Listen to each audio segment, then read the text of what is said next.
Yilma, good morning and welcome to this consultation wrap-up for the discussions around the National Voice, bringing to a close this process, but of course continuing on these very important national conversations. I'm Dan Borsch and it's great to be with you as your facilitator for this discussion today. And I want to begin by paying respect to the traditional custodians of this land, the Ngunnawal people, who have been the carriers of the flames, the stories for tens of thousands of years.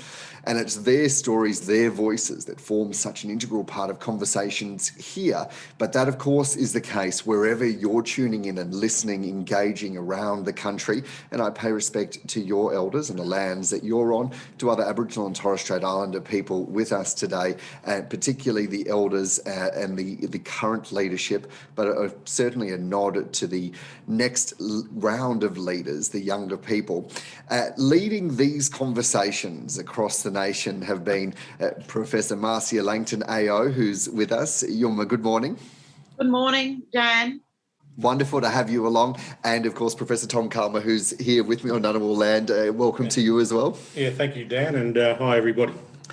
And I want to let you know that we've had more than 600 people sign up to this discussion today. That's adding to the more than 9,000 people that have been engaged in the formal conversations, and many, many more than that in informal discussions that have happened in recent months. And I think it's an important thing to note, because there has been a whole range of discussions that have been happening, from webinars like this one right through to face-to-face discussions and chats around campfires over the coffee and the like. Professor Calma will give us a bit more detail about that shortly, and then Professor Langton will be going into starting the bigger conversation around what was coming out of those, the sentiment, the feel, was she hearing from the voices, if you will, from the nation. And if you want to ask questions, I'd love you to send those through. There is a box on the side of your computer screen where you can add that. Probably a good time to mention that have your phone switched off if you've got your microphones, in fact, turned on, because you don't want to be breaking up this conversation, as cannot so often happen. But over the last 4 months, we've been hearing these consultations of the proposals around the local regional voice and a national voice. We've had webinars like this one right now discussing what they could be, what the differences might be, how they would connect and interact, and what those interactions could be at the state, territory level of government, but of course as an advisor and a discussion point with the federal government, but also with the federal parliament.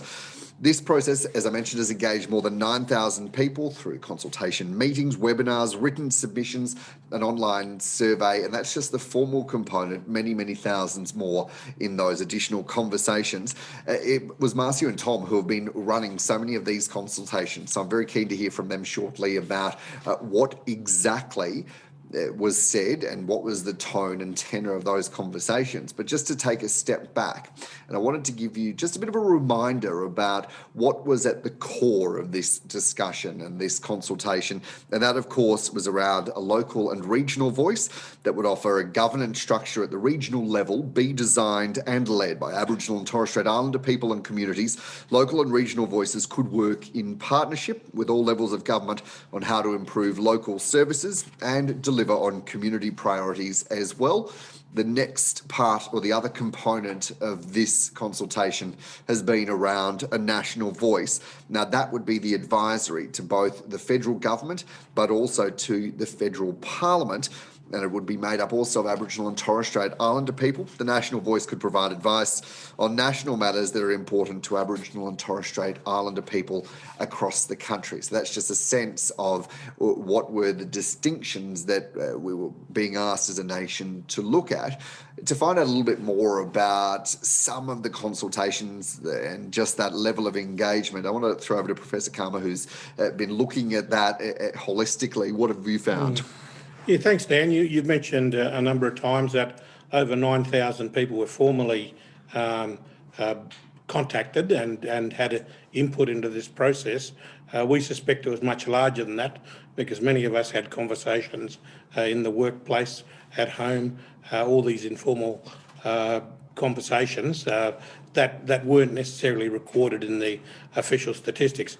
But what we do know is that we received close to 3,000 written submissions from all over the nation. The majority of those were from non-Indigenous Australians, but a good number were from Aboriginal and Torres Strait Islander people. There were also the surveys. Remember the online surveys? We had about 1,100, or just over 1,100 surveys completed, and they gave us another, reflection about what people's views were. The community consultations were probably the most significant, and we actually had 115 community consultations across the nation. We visited 67 different communities, and in a number of those communities there were multiple forums, and so in some of them it broke down that we had men's groups and women's groups segregated. In others, like in Sydney, we had 4 or 5 different sessions to allow for the number of people to come through. So, they were very significant across the nation. We also conducted individual consultations with what we call stakeholder groups, the Business Council, the Land Councils and so forth. And we had about 100 of those that we participated in, and they were generally around about an hour's discussion about where we were going, which was pretty significant. And we covered off on about 1,200 people during those discussions. Webinars like this, we had a dozen of them, 12 of them, and they covered a whole range of topics, from the ones that Marcia and I kicked off with, talking about what the process was about, to working with some very significant groups through those webinars. And of course, we had all the social media through the not only the webinars, but through our Facebook page, Twitter, and so forth. So every day there were almost every day there were interviews in the media that Marcia and I principally led, but other Codesign chairs also spoke at. So yeah, look, we're pretty comfortable. We did as much as we could within the 4 months of consultations that we were invited to participate in, and inviting the community to participate in. So that's really, Dan, it was a pretty hectic 4 months, that's for sure. Yeah, it's certainly been a busy time, having been in some of those discussions with you. I know that that's the case. Professor Langton, you've led so many of these conversations, particularly in Queensland, the Northern Territory, but also broader stakeholder conversations around the country. What was the sentiment that you were hearing? What sort of things were you being told? Well, I found it very interesting that at many of our meetings, the key people from the communities turned up. So elders, people who might be now retired, but, were the people who established the organisations back in the day, leaders from community organisations, CEOs, board members, as well as people from communities who work in, schools, health sector and so on. So I thought that the types of people who turned up at the community consultations and the stakeholder meetings gave us a very clear sense, or certainly gave me a very clear sense, that the right people are engaging with this proposition. These are the people who feel most deeply the lack of representation, and they made it very clear that that reform in this area is well overdue. So it was pretty clear to me, although I can't give you specific figures, that there's a clear majority of Aboriginal and Torres Strait Islander people who want the voice and who like what we've had to say in our interim report, although they have a number of suggestions, and some of them are very important, and we're already discussing those. And so people like the principal recommendation about the local and regional voice, and that is those local and regional voices must be established from the ground up. They must be community-led and ensure that, grassroots and local voices are heard. I think that is the most popular aspect of our proposition. And this issue came up again and again. And in fact, it became pretty clear in the discussions that we, had a situation where people thought, well, come on, let's just get on with it. Now, how do we do this? And myself or Tom would have to say, well, we're not empowered to, and, we're not authorised to talk about the implementation phase, but we'll certainly take note of what you had to say. And people are very interested in the implementation phase, and they just want to get on with it. So I'm hearing from people all over the place, just do it now. How do we do this? And, it became very evident that there are voices that are not heard. Yeah. And so, there's people want more diversity in the way that representatives are chosen or elected. And certainly people like our emphasis on equal opportunity and equity, especially gender equity. Even from the Heart group that's pushing for the Uluru Statement from the Heart found our proposition very attractive and made some very useful contributions. Thanks, Marcia. Professor Tom, what about you? What were you hearing was the broad sentiments? Yeah, look, I think Marcia captured most of them. From mine, there was just, I think, a real welcoming to know that we had the principles that we'd proposed, those 9 principles, and which included things like gender equality, inclusivity, transparency, accountability, those sort of principles, empowerment. So people found that really attractive, and in fact, some of the organisations that we met with and who were at consultations felt that they wanted to implement those in their own organisations, that they found them really powerful in that. I think the inclusivity was an important one, because too often people in the communities were expressing that, that they might not be a member of an organisation, and therefore they didn't have a say. And so, the proposition that we're going to look at different ways of including all members of the community was really welcomed.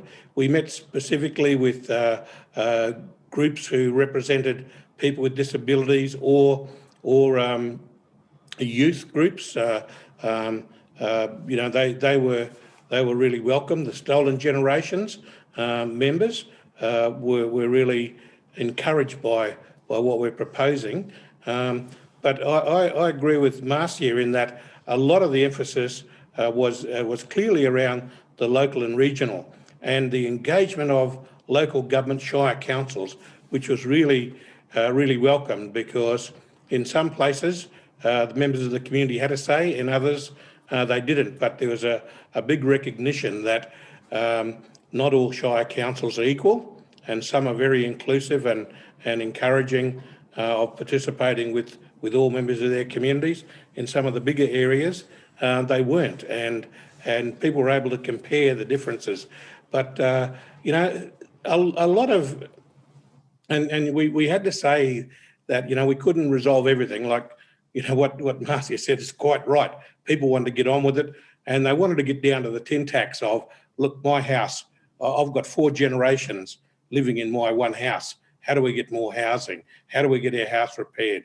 How do we encourage our families to get more involved in these processes? Because there has been a period where people have got a bit peeved and therefore disassociated with a lot of activity. So this was, I think, really encouraging to go around and look. It was well supported, and I've got to recognise that it was welcome that this was a co-design process, and that it was being led by Aboriginal and Torres Strait Islander people, although we were supported by the National Indigenous Australians Agency, who did a great job of helping to facilitate our activities. But we as Aboriginal and Torres Strait Islander people led it. Marcia and I did a lot of the consultations, but we also had other co-design members doing theirs, either co-chairs or just members. And in all of our consultations, we endeavoured to have male and female members of the co-design groups present and actively participating. And so I don't think Marcia and I did any together. We did them quite separately and in the communities across the nation. And but we're always supported by other co-design members. And look, you know, the interest from shire councils was you know, really interesting, and local governments, and having mayors there, and these are not just Indigenous shire council, these are mainstream local government associations wanting to get involved, as well as state governments. So yeah, look, it was an important and really encouraging process. I want to open this up to both of you, but it strikes me that so much of what you've both been discussing and hearing was around values, about being heard, being listened to. Something that keeps coming up, of course, is the question of trust in the politics, in the governance structures. So I want you both to weigh in on this. Marcia, I want to start with you first, though. Was that something that you were hearing, that there were questions around whether the government, whatever persuasion that is, could be trusted to listen to these voices, but then to enact it and not scrap it down the track? It's a very important question, and it did arise repeatedly, I think, at every meeting that I went to. But it's important to understand the context. It would be too glib and superficial to say that there's a lack of trust in governments, but I think the situation is more complex than that. So what we have is possibly far too much pointless engagement with various levels of government. So if you look at the last part of our interim report, I think we list 140 different types of representative or advisory bodies. And wherever you go, there are people on these advisory bodies or involved as board members or staff of community-controlled organisations or other types of service organisations run by NGOs and even governments. And all of them are dependent on government funding and government, to a large extent, government policy. Even if they have developed their own policies, they work within a government policy context. And so, therefore, they're used to working with governments. But at the same time, they ask the question, well, how do we know that a government, even if this is set up, that a government isn't going to come along in the future and shut it down like they did with ATSIC? So that question came up at, I think, every meeting I attended. Mm-hmm. And, you know, our answers were, and my answers were this: we have no guarantees. Of course, governments can do that at any time. And we're not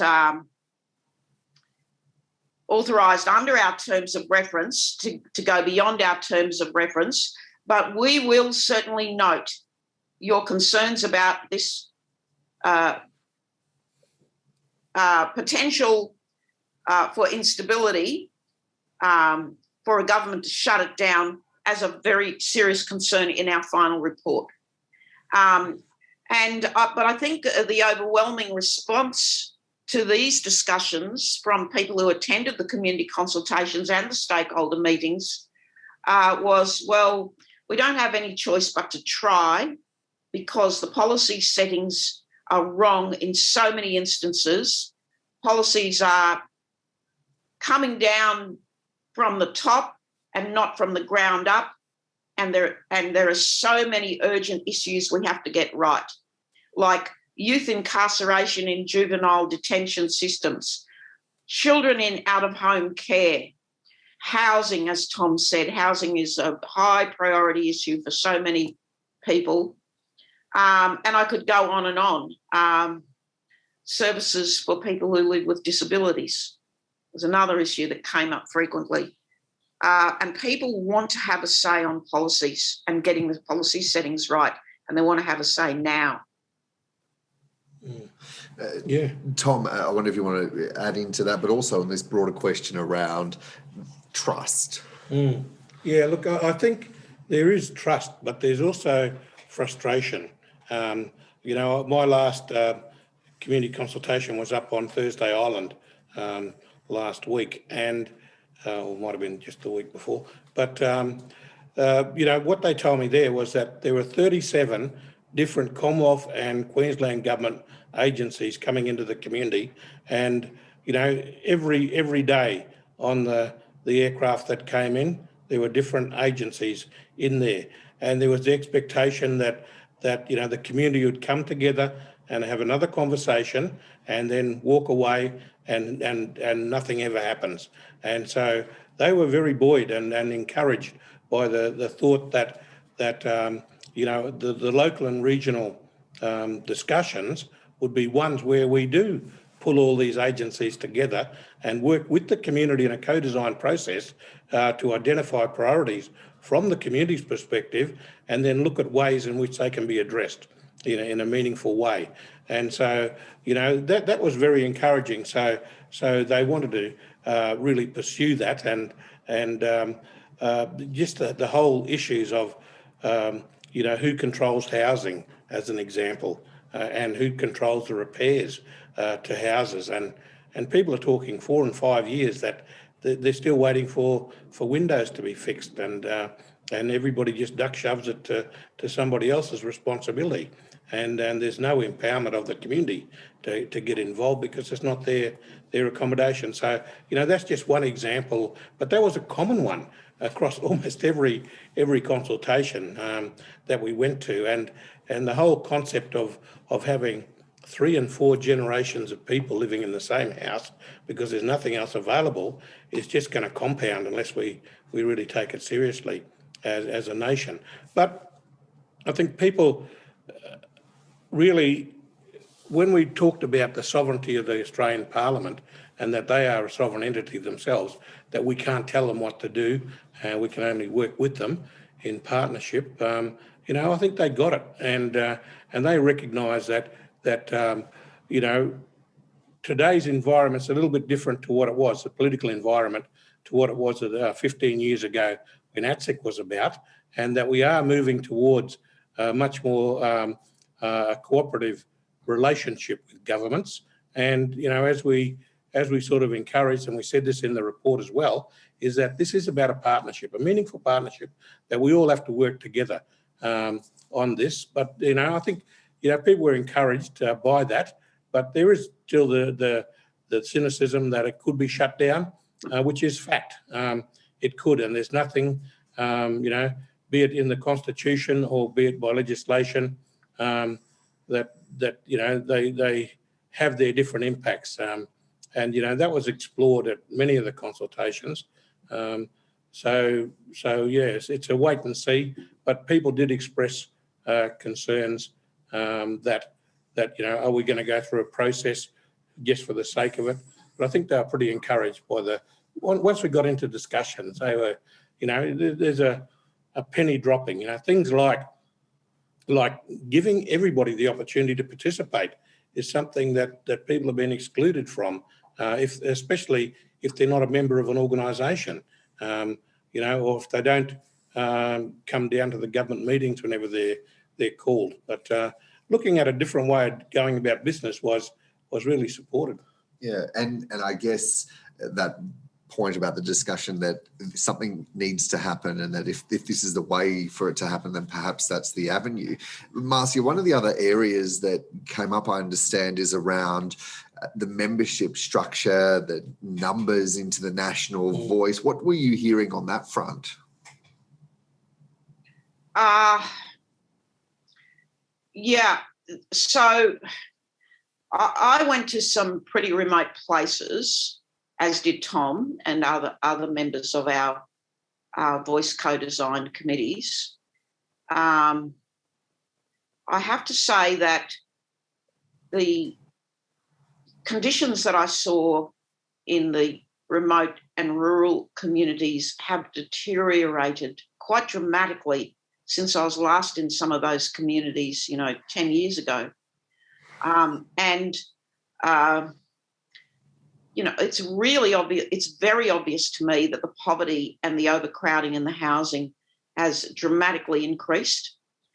And also, there's been a change in the way that government officials do business with these communities. And people said very loudly and clearly that they want government officials to talk to them, but also listen and come back and attend to the problem. They don't want to be consulted for the sake of consultation. They want somebody to hear them and to do something about these problems. And I think it's dawned on everybody that, the only way forward is for people to do it themselves. And so people were so keen on more remote representation to address these disparities, especially in outcomes in remote Australia, and greater representation generally to represent the diversity of our communities. So people were a bit challenged by our proposition that each state and territory would have only 2 members to represent a whole state or territory. There were quite a few points made at many of the meetings I went to, obviously in Queensland, but also in the Northern Territory, by people from the Torres Strait Islander diaspora living on the mainland. And they were concerned that they might be, excluded from representation in the areas where they now live, and also excluded from Torres Strait's representation by the Torres Strait Regional Authority. So they felt that they were in a lose-lose position, and they want their issue of, the fact is the greater majority of Torres Strait Islanders now live on the mainland, in Queensland particularly, in the Pilbara and also in the Northern Territory, and in smaller numbers elsewhere in Australia. Of course, another one that came up regularly was about youth representation. I heard from one of our best and brightest epidemiologists that 60% of our Indigenous population are under the age of 23. And so when young people spoke at meetings, they made the very obvious point that they need greater representation in this system. And I think that's right. I would have to agree with them. And we heard some wonderful young people speak about their needs. And I think attention to the issues of the majority of our population, the youth, is well overdue. Now, of course, a huge number of written submissions raised the issue of constitutional enshrinement. It didn't come up much in the meetings that I had in communities or even in stakeholder meetings. But it was raised in a large number of written submissions. And so, for instance, you can see some of these submissions online, the Cape York Institute submission, the Central Land Council, the Jarwin submission, and many others. Now, we can't make any recommendations about constitutional enshrinement, but of course we will acknowledge the receipt of those submissions and summarise their content in our final report. Tom, that's where I wanted to go next with you as well. Constitutional enshrinement, did that come up at the discussions you were having on the ground? Not in the remote areas or even in regional areas. In the cities, the big cities, they did, and yep, there was a bit of a campaign, but that's important to recognise that everybody has the opportunity to have a say, and we encourage that. I think there was, the issue that I tried to tease out a few times was, if we're talking about constitutional enshrinement, is it what comes first? Do you go through a legislative embodiment or do you go through a referendum first? And, people weren't We had some advocates who were saying, yep, we go to referendum first and take the chance on that one. If it gets up, it gets up. If it doesn't, it doesn't. At least we've had a go. But, you know, there are others in that same group that said, no, too risky. We want to go, you know, into something, get something first and test it. And even the submissions, they didn't reference any sequencing. A few of them did, but you know, most of them just said constitutional enshrinement. Yep, that's not from our side of it. That's not opposed. It's just a matter of when, you know, when that might go to a referendum. And you know, there were the examples of you know, they talked about the 67 referendum. Yep, great.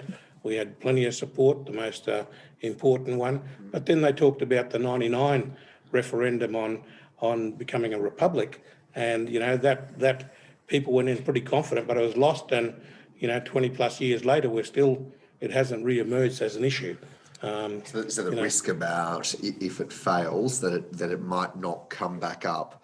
Yeah, the government won't have the appetite to do anything, you know, and you know, so look, as Marcia said, our terms of reference was in response to the first recommendation of the Parliamentary Joint Select Committee, and that was to come up with some models for government to consider on how a voice might operate, and that's what we're going to do. Once our final report's in, the government will respond to the second recommendation, and that was how to be implemented through legislation or referendum. So, you know, ours was very specific, and I think we did justice to that, and made it a very inclusive process. So, yeah, it was good. I want to talk more about next steps in a moment. And before that, we've got a heap of questions that are coming through. Right. So we'll start, I'll put those to both of you shortly. But I guess just to kind of round out some of the things that were coming up, Marcia, around the flexibility that the voice that would need to be able to do both things, to be something that people connect in from the grassroots level through to the national level, but also that does what the government and the parliament needs of kind of reactive responses, but also around this point around broader consultation in an ongoing way around how these sorts of bodies would be shaped and could be shaped. Well, that's the big question, isn't it? And as I say, it's not in our terms of reference, but, you know, some of the discussions were very, very interesting. And I have to say there is, compared to 2004, when that was the last time we saw a national representative body in legislation, the types of discussions now and the understanding of the issues are so mature and sophisticated. I think, you know, I hope I live long enough to see this out, because it will be fascinating. People are very clear and very organised in many regions and know what they want to do. They might be very well organised on, you know, customary grounds, say in Arnhem Land, where you have clan corporations and you know, homeland resource centres, and, you know, a very active traditional life with, you know, ceremonies, meetings of elders, and so on. And I think that it was clear to me in all of those communities that people know exactly what they want to do and how they want to organise it. They don't want elections. They know what meetings they need to have. In other areas, people were not so sure, but then some leaders spoke up and said, well, look, we've done this before, you know. So you have, and the big difference now is that you have native title corporations, prescribed bodies corporate, land councils, community-controlled organisations, community service organisations. You have elected members of parliament, of parliaments, you know, of the state and territory parliaments, as well as the federal parliament. And so many people are volunteers in our communities. So all the elders are, because they'll lose their social security benefits if they get paid. So the number of elders who dedicate their time to improving their communities is just remarkable. And I would say that the majority of Aboriginal and Torres Strait Islander people volunteer their time to the betterment of our communities. And then you have, I think, a lot of experience now with what works and what doesn't work, and how to run an inclusive meeting. So it was just absolutely wonderful to be in regions where people conduct meetings respectfully. Not all areas are like that. Unfortunately, in some areas, you have this political culture of abuse and screaming at meetings, and resistance to anything that's perceived as a government proposition. So, I found myself explaining in one or two areas that what we're putting to you is not a government proposal. This is a proposal that was designed by Aboriginal and Torres Strait Islander people, and that we are all together putting this to government. And some people, have become so alienated from the whole political process, they can't see any positive steps forward. And so it was wonderful to see that the majority of people have now reached a point where they've refined their meeting procedures and their tactics for community inclusion, and have a really good understanding of what works and doesn't work. And I think that all of that is going to stand us in good stead in the implementation phase. Yeah, and I think the other one that was pretty common is that the recognition that in many communities, both in urban and remote, there needed to be a bit of healing done amongst our own organisations.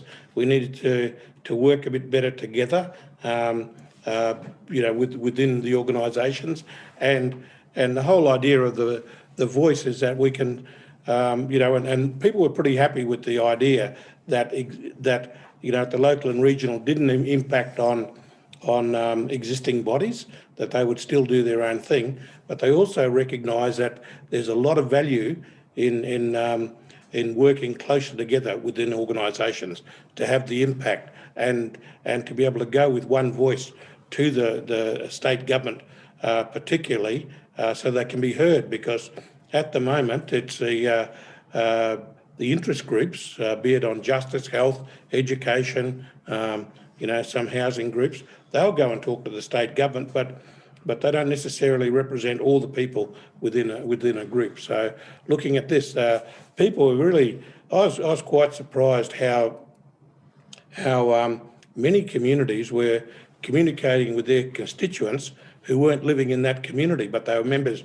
And the Torres Strait's one example. We also had it when we were in some of the other regional areas, that people are using the internet to have meetings and to broaden their reach. So we are, and that's, I think, the real encouraging thing is that we can't live into the past. And what might have gone and happened with ATSIC time is a very different environment now. And we talked about the 3,500 Aboriginal businesses that are out there that are generating billions of dollars back into the Aboriginal communities, and a very significant group that we don't hear enough about and recognise their contributions.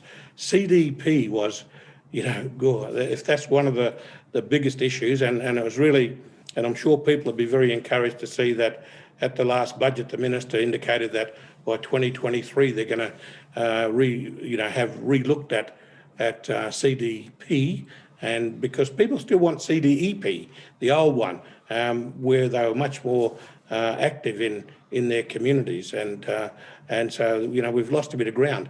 But as we pointed out, this was a great opportunity now where the community can come together and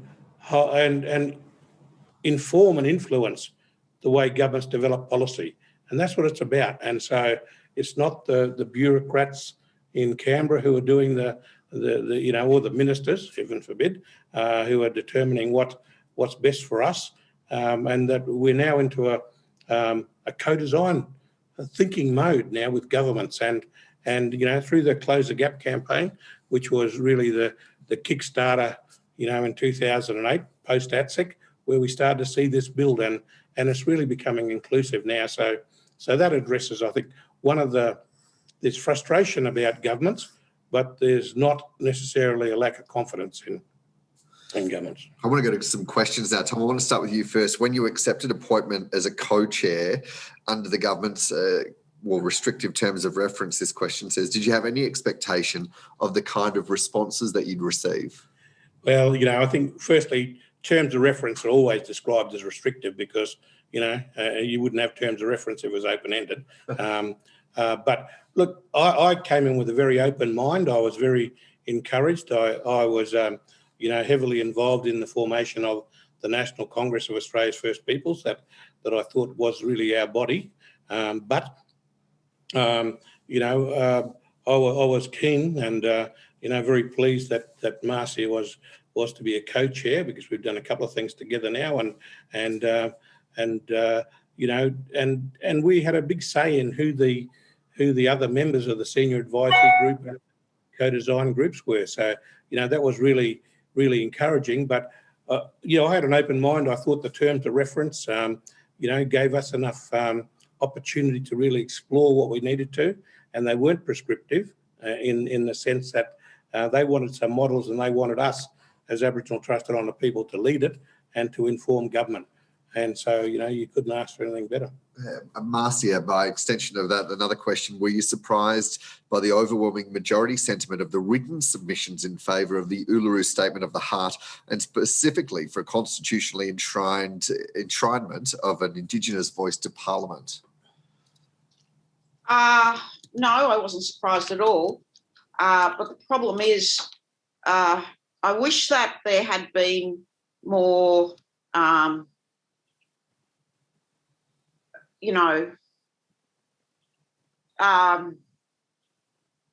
attention to our actual report and to our terms of reference, and more feedback on what we're actually saying. So, most of them simply repeat what we already know. And of course that's important, and not to in any way disrespect that, but I was looking forward to some more substantial feedback on our actual proposition. And, on that, the accusation is often made, oh, well, this, why are you consulting with non-Indigenous people? Shouldn't this be owned completely by Indigenous people? Well, the problem with that proposition, which, would be wonderful in an ideal world, is that the Parliament is made up of a majority of non-Indigenous people, and if we want this legislated, we have to convince them, which means that we have to talk to them. And so Tom and I together have done, I don't know how many stakeholder meetings, Tom, but it must be in excess of 20 or 30 now, with major associations and organisations. We've also spoken to parliamentarians. I think there's a lot of quiet support for what we're proposing, especially from parliamentarians who serve in, those large rural and remote electorates, because they themselves know how difficult it is to get around their own electorates and represent all of those views. And it was pretty clear to me in speaking to those sorts of parliamentarians that they want this voice for the very same practical reasons as we do, to get those voices heard and to get the problems dealt with. So, talking to people like that is vital to making this work. And there are a few other questions in the Q&A here that I'd like to be able to address, but I think you'll find that we have, in fact, answered them all in our final report, in our interim report and in the online documents. Yeah. And also in the consultations, there were groups, be they groups of Aboriginal people or non-Indigenous people, who were vehemently opposed to an enshrined constitutional voice. and they made it really clear that they would be opposing it. And it wasn't just non-Indigenous Australians; it was Indigenous Australians as well. So yeah, look, we'll report on all of those as we see it, but as we were received. So it's not a lay down misere. And if you look at any of the blogs after every time, we put in an op-ed or others make comments, you'll see that there's a really undercurrent of opposition, to the referendum. Not that that's going to worry us. We'll put it in as we saw it and heard it. Tom, another question that's come through: why will this new body succeed when ACSIC and Congress didn't? Yeah, well, they're two different bodies, I think, and ACSIC, we know that went, but at the time of ACSIC, there was one party that had the majority of people, and a strong majority in both the House of Representatives and in the Senate, and therefore they could push issues through. Nowadays, with the hung parliaments, you've got far less opportunity for that. Part of the problem with the National Congress was that, it was a very good structure, but when the government took the decision to not fund it, because we constructed it so that it was a company limited by guarantee, governments couldn't shut us down, and they didn't shut us down. We took the step of going into voluntary administration because we were running out of money and we weren't able to attract money. So, we took the responsible position there, but government never shut us down. But under this new regime, it depends on how our governments respond to our final report in the way that they look at implementation as to how it might be structured. So, yeah. Marcia, next question is: there's a great concern that most of the focus goes to the metro areas as opposed to regional settings, which I guess is why you both spent so much time in regional, very remote parts of the country. I wonder if you would see a change as a result of this model, acknowledging that that was quite a focus of your report and the materials that you've put out as well. Well, you only have to go to a few remote communities to see and understand pretty clearly what the problem is. And the problem is that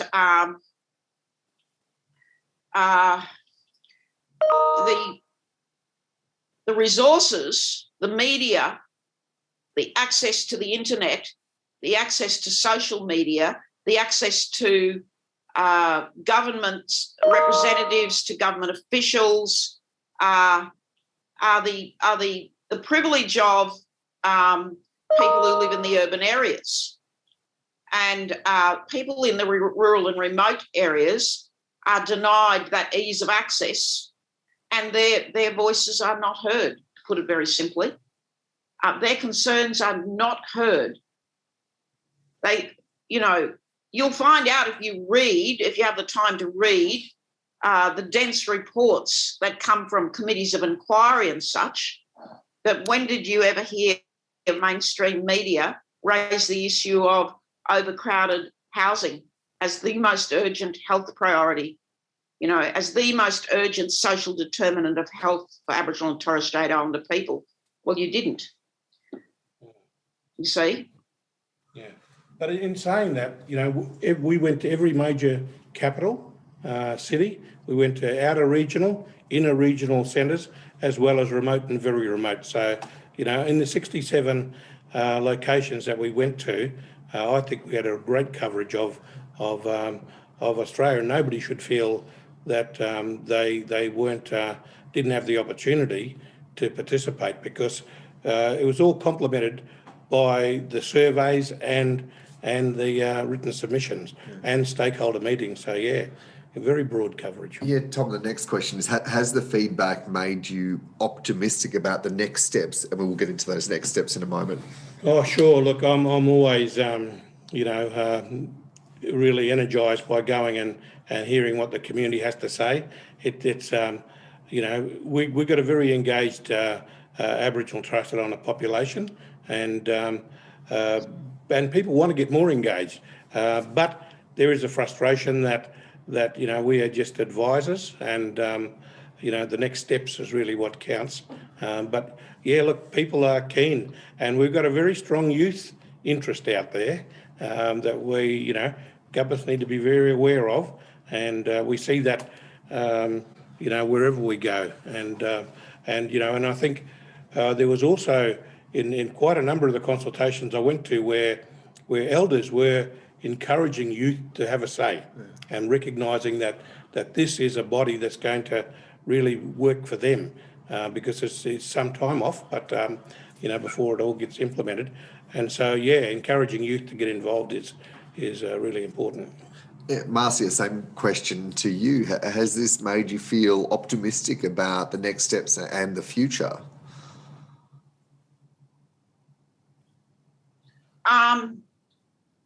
I guess, I used to say that I was optimistic. Now I think I have an interesting mix of optimism and pessimism. So I'm optimistic about the ability of Aboriginal and Torres Strait Islander people to start cracking some of these, wicked policy problems and, policy implementation problems.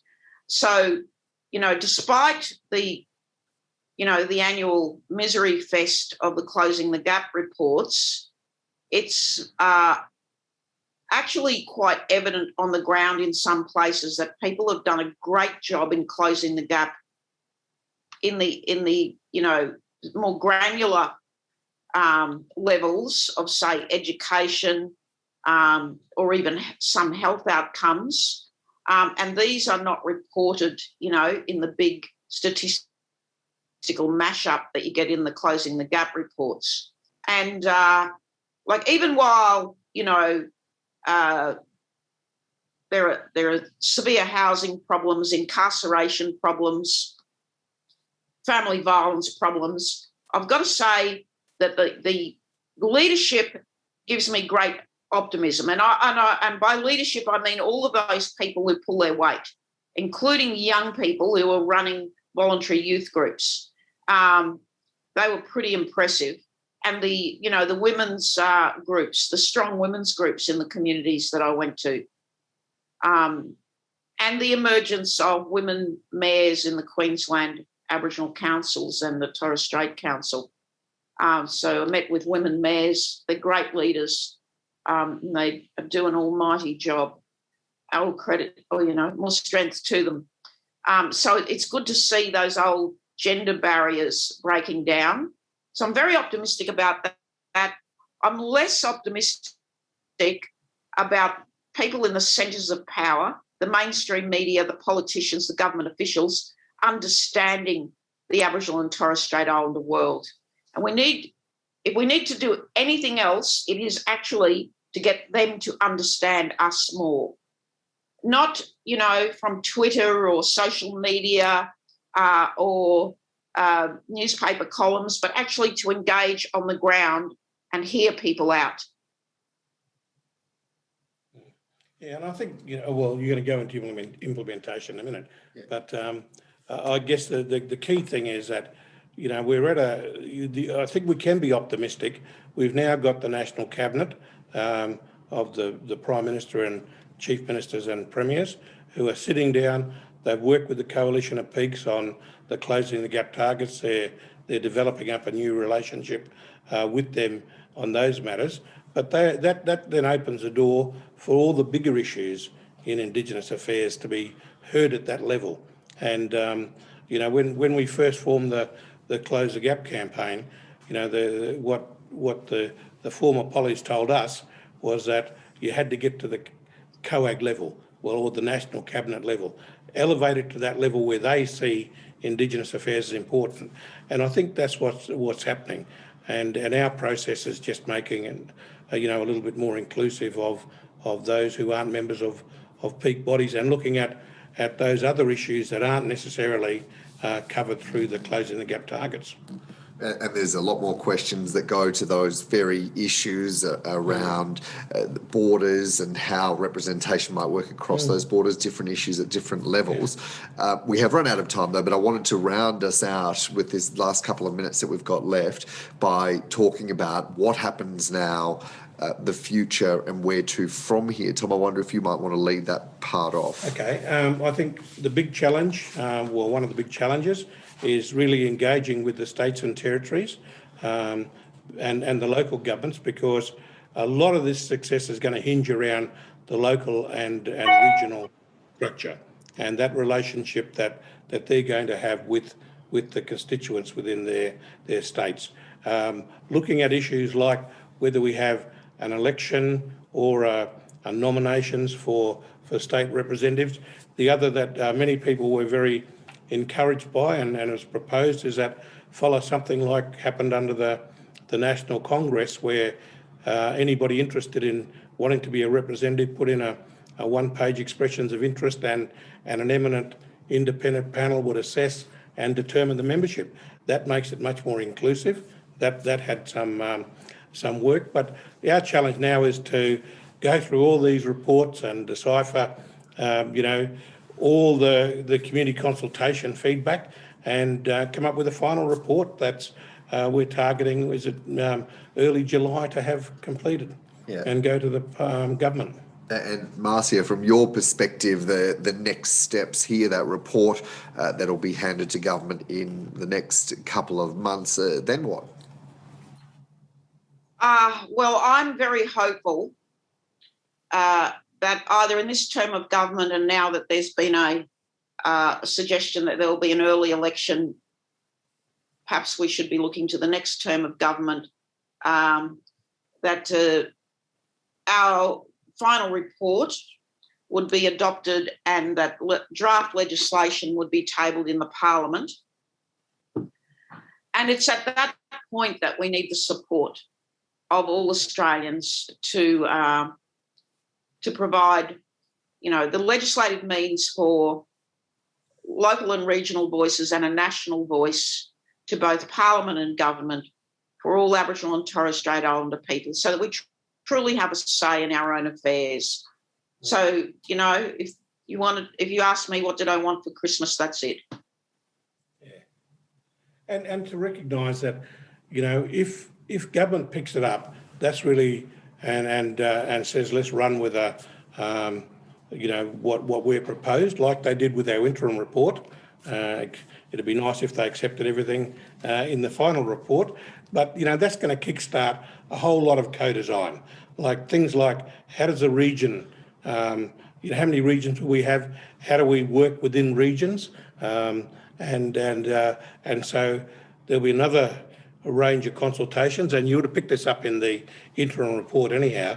We've said this in there, which was the next step, and that is to the co-design, and that's working with communities and both not only the federal government but the state and territory governments and local governments have all got to be involved in that co-design process. And just to give you a bit more detail, that you can go and have a look at the more than 2,200 published submissions on voice.niaa.gov.au. There's also, as you've heard this afternoon, that interim report. There's also lots of breakdowns of looking at that information in a range of formats to make that really easy and accessible to understand, and that's also all there at the website. And just in terms of those next discussions, the senior advisory group, I understand, is meeting today. They're going to continue to meet over the next couple of weeks. They'll be looking at all of those submissions, all of the information that's come from the more informal but just as important consultations and discussions across the country. Also, all of your questions that have been coming in on this forum and those others, and the whole range of information that's been provided. They'll be writing that report, handing it to government, and I certainly know I'm hopeful of seeing that at some point down the track when the government decides if they decide to release that. But if that's the case, all of those details will be at voice.niaa.gov.au. But as you've heard from Tom and Marcia, this is not the end of the discussion. In fact, this is just a comma before a whole range of other conversations that are going to happen. And those, of course, will be happening all over the place. If you want more information, you can go to voice.niaa.gov.au. Thank you very much for joining us on this webinar today. And I want to thank very much the panel who have who have been leading this charge. Professor Marcia Langton AO, thank you so much. Wonderful to have you along. Thanks so much, Dan. And also many thanks to Tom, as usual, and the wonderful people from the National Indigenous Australians Agency who've helped us so much. And thank you, Tom, Professor Tom Calma AO as well. Great to have you along, and both of you leading this charge, this very important conversation. Yeah, thanks, Dan. And look, can I recognise those 160 plus people who were participating in this webinar today? It's so important that we get informed and we make an informed decision, and that's what we're hoping for. And the more work that each of you can do to talk to your local constituents to make sure that they understand what this voice process is about, and so that when it's their opportunity to have a vote in the Parliament, that they'll come and be informed and be supportive, because I've heard the voices of Aboriginal and Torres Strait Islander people, and they know that that we're interested in a partnership and having a fair and reasonable say in our future.